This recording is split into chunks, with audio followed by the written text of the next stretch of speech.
Chief justice Asif Saeed खोसा की retirement. नए chief justice गुलजार अहमद आज हल्फ उठाएंगे। सुबकदोश चीफ जस्टिस के एजाज में नामजद चीफ जस्टिस का इशाया, सुप्रीम कोर्ट और हाई कोर्ट के जज साहिबान और सीनियर वकला की शिरकत। साबिक चीफ जस्टिस इफ्तिखार चौधरी, तसद्दुक जिलानी और नासिरुल मुल्क भी शरीक हुए। जस्टिस रिटायर्ड सरदार रजा ने भी शिरकत की। जस्टिस खोसा को उनकी खिदमात पर शील्ड्स और गुलदस्ते पेश किए गए।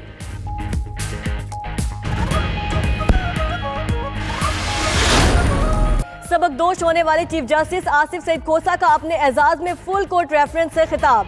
कहा, उन पर मुशर्रफ केस के फैसले की हिमायत का गलत इल्जाम लगाया गया है। सच सामने आएगा और उसका बोलबाला होगा। एक जज का दिल शेर की तरह और एहसास फौलाद की तरह होने चाहिए।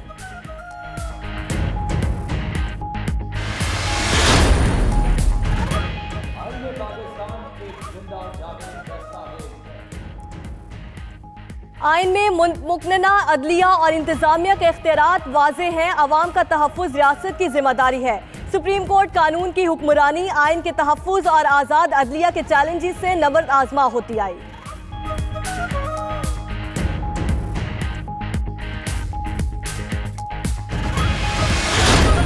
खुसूसी अदालत के सरबराह का कहना है वो टीवी नहीं देखते, देखें भी तो सिर्फ रेसलिंग देखते हैं। Chief justice Peshawar high court Waqar Seth का वीडियो लिंक पर एक केस की समाअत के दौरान वकील से मुकालमा। वकील मौज़म भट्ट ने जस्टिस वकार सेठ से कहा, इन हालात में आपका मुतमईन रहना बड़ी बात है। जस्टिस वकार बोले, क्या हुआ हालात को? वो सुबह आए तो हालात ठीक थे।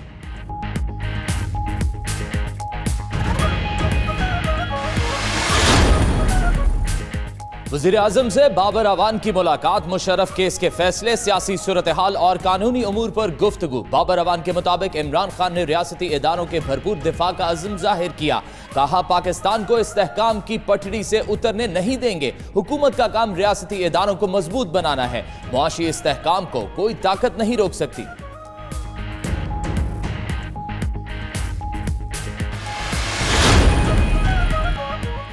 वज़ीर आज़म से कराची और बलोचिस्तान से पीटीआई अरकान असम्बली की मुलाकात। कराची में सेहत, रोजगार और पानी के मसाइल से आगाह किया। इमरान खान की मसाइल के हल की यकीन दहानी। कहा, वो 27 दिसंबर को कराची जाएंगे। कराची की तरक्की तरजीहात में शामिल है। बलोचिस्तान के लोगों के लिए दरवाजे 24 घंटे खुले हैं। ज़राए के मुताबिक वज़ीर आज़म ने कराची से पार्टी MNAs को 15 करोड़ के फंड देने पर आमादगी जाहिर की।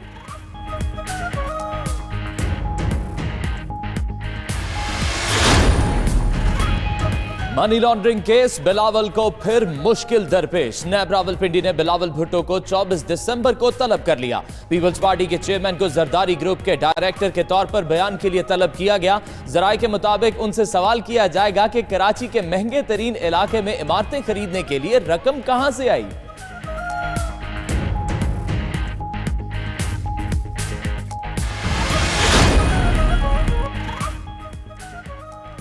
कौमी बचत स्कीमों में सरमायाकारी करने वाले कलअदम तंजीमों और उनसे वाबस्ता अफराद की निशानदही करने का फैसला। वजारत खजाना ने नोटिफिकेशन जारी कर दिया। कौमी बचत स्कीमों में 40 लाख रुपए से जायद सरमायाकारी करने वालों की जांच पड़ताल होगी।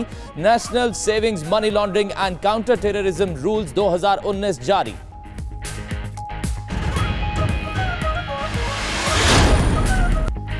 कुआलालंपुर समिट में पाकिस्तान की अदम शिरकत, तुर्क सदर की नाराजगी दूर ना हुई।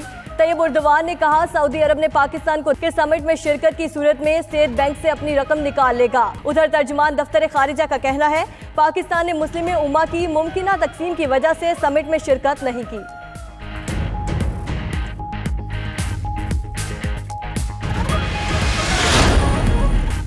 कुआलालंपुर समिट का दूसरा दिन। आलमी रहनुमाओं ने मुस्लिम उम्मा को दरपेश चैलेंजेस से निमटने के लिए तजावीज पेश की। कॉन्फ्रेंस में हैरानकुन सूरत हाल भी पैदा हुई। ट्विटर पर मुश्तरका टीवी चैनल मंसूबे में पाकिस्तान की जगह कतर का नाम शामिल कर दिया गया। कुछ देर बाद गलती दूर करते हुए वजाहत की गई कि चैनल मलेशिया, तुर्की और पाकिस्तान की काविश है।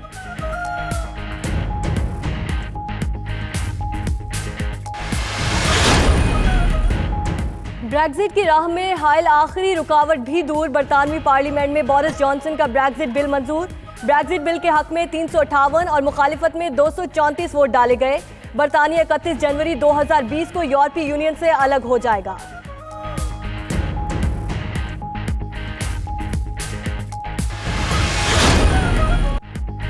कराची टेस्ट का आज तीसरा और अहम दिन। पाकिस्तान 57 रन से दूसरी इनिंग्स आगे बढ़ाएगा। ओपनर्स आबिद अली 32 और शान मसूद 21 रन बनाकर क्रीज पर मौजूद। कौमी टीम को श्रीलंका की बर्तरी खत्म करने के लिए 23 रन दरकार। खेल पर गिरफ्त मजबूत करने के लिए आज जमकर बैटिंग करना होगी। दूसरे दिन मेहमान टीम पहली इनिंग्स में 271 रन पर आउट हुई। शाहीन शाह ने 5, मोहम्मद अब्बास ने 4 विकेटें हासिल की। लाहौर समेत मुख्तलिफ इलाकों में हल्की बारिश। पंजाब के मैदानी इलाके शदीद धुंध की लपेट में आ गए। सियालकोट, सफदराबाद, गुजरावाला, पाकपतन में बूंदाबांदी हुई। दीपालपुर, जलालपुर, भटियां, कसूर, मंडी बहाउद्दीन, डीआई खान, हाफिजाबाद में धुंध का राज। सड़कों पर ट्रैफिक की रवानी मुतासिर। मोटरवे के मुख्तलिफ सेक्शंस बंद।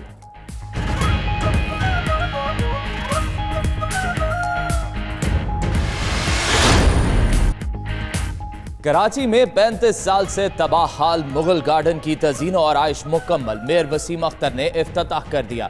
चिड़ियाघर में 1960 में तामीर किए जाने वाला मुगल गार्डन बरसों बाद दोबारा खूबसूरत बनाने के लिए खोला गया। मलिका बरतानिया और दिलीप कुमार भी मुगल गार्डन आ चुके हैं।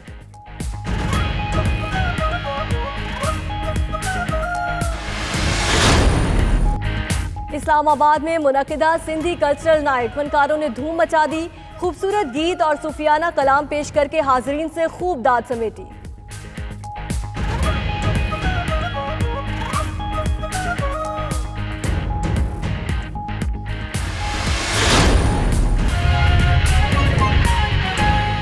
कुछ मौसम की बात करें तो आपको बताएं कि सर्दी के रंग जमाते ही गैस बहरान संगीन हो गया है। लाहौर, फैसलाबाद समेत पंजाब की सनतों और सीएनजी सेक्टर को गैस सप्लाई बंद हो गई है। पैदावारी अमल भी रुक गया है। घरेलू सार्फिन को भी प्रेशर में कमी का सामना है, जबकि सिंध में सीएनजी स्टेशन को चौथे दिन भी गैस की सप्लाई बहाल नहीं हो सकी। पब्लिक ट्रांसपोर्ट बुरी तरह मुतासिर हैं। सीएनजी एसोसिएशन ने गैस की गैर मुअय्यना मुद्दत तक बंदिश का फैसला मुस्तरद कर दिया है और गैस की फौरी बहाली का मुतालबा भी किया है। सर्दी आते ही गैस बहरान भी शिद्दत इख्तियार कर गया है।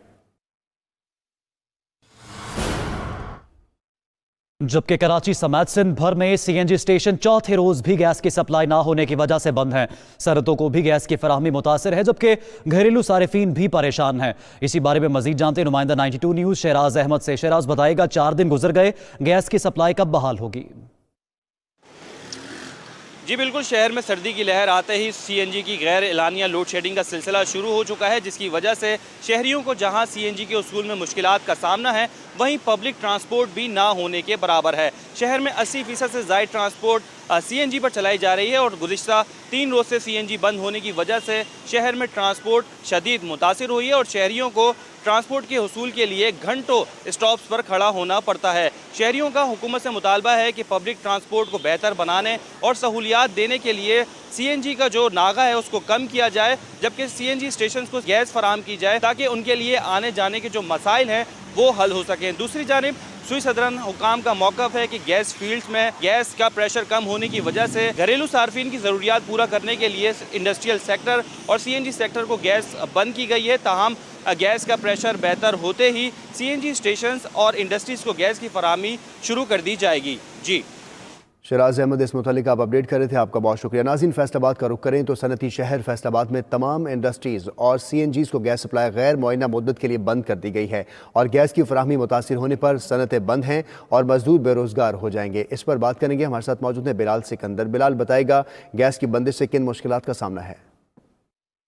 जी बिल्कुल, देखें फैसलाबाद में तमाम छोटी बड़ी इंडस्ट्री और सीएनजी स्टेशंस को गैस की सप्लाई जो है वो गैर मुअय्यना मुद्दत के लिए बंद कर दी गई है। साथ ही साथ जो सीएनजी स्टेशंस हैं वो बंद हुए पड़े हैं। मालकान जो हैं सीएनजी स्टेशंस के और साथ साथ सनती यूनिट्स के जो ऑनर्स हैं उनके शदीद तहफ़्फ़ुज़ात हैं इस हवाले से, और उनका कहना है कि जब भी सर्दियां आती हैं तो उसके साथ ही हुकूमत जो है वो गैस बंद कर देती है इंडस्ट्री को, और इंडस्ट्री का पहिया उन दिनों में चलाना बहुत मुश्किल होता है क्योंकि गैस पे मोस्टली यूनिट्स जो हैं वो उनके बॉयलर्स चल रहे होते हैं, साइजिंग यूनिट्स जो हैं वो चल रहे होते हैं। मालकान का कहना है कि उनको बहुत ज़्यादा नुकसान उठाना पड़ रहा है इस हवाले से।